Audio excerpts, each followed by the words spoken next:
Handang harapin ni Philippine Medical Association President Leo Olarte ang tax evasion case na isinampa ng Bureau of Internal Revenue laban sa kanya.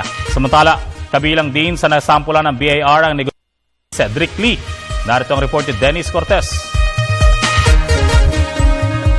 Ikinagulat ni Philippine Medical Association President Leo Olarte ang isinampang tax evasion case laban sa kanya ng Bureau of Internal Revenue. Matatanda ang ayon kay BIR Commissioner Kim Henares, bigo si Olarte na magbayad ng tamang buwis mula sa kanyang mga kinita noong 2006 hanggang 2012. Pinagbigyan ko lang naman yung request niya eh. Diba?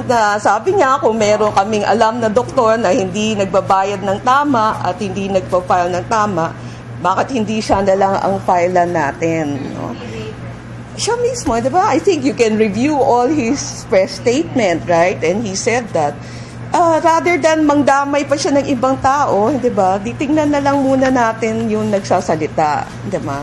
So, yun yung request niya. So, yun naman ang pinagbigyan namin. Kasunod nito, ayon sa doktor, handa siyang harapin ang kasong isinampa laban sa kanya ng ahensya. Sakaling mapatunayan din ang kanyang pagkukulang, handa naman anyang bayaran ng buwis na hinahabol sa kanya. Paglilinaw pa ng doktor, wala siyang intensyon na takasan ang BIR. Matatandaang si Olarte ang umaalma sa tax campaign ad ng BIR laban sa mga profesional na hindi nagbabayad ng tamang buwis. 1, 2, or 3 doctors na exceptions should not be the basis for a sweeping accusations na masisira ang magandang pangalan, ang dignidad, ang honor ng medical profession.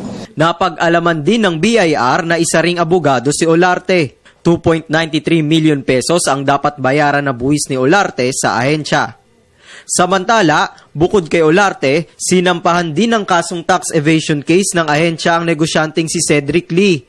Batay sa investigasyon ng BIR, mula noong 2006 hanggang 2009, kumita ng 302.63 million pesos ang Izumo Contractors Incorporated na pagmamay-ari ni Lee.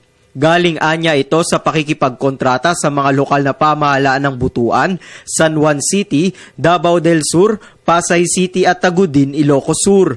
Pero 76.20 pesos lang ang idineklara ng kumpanya sa ahensya.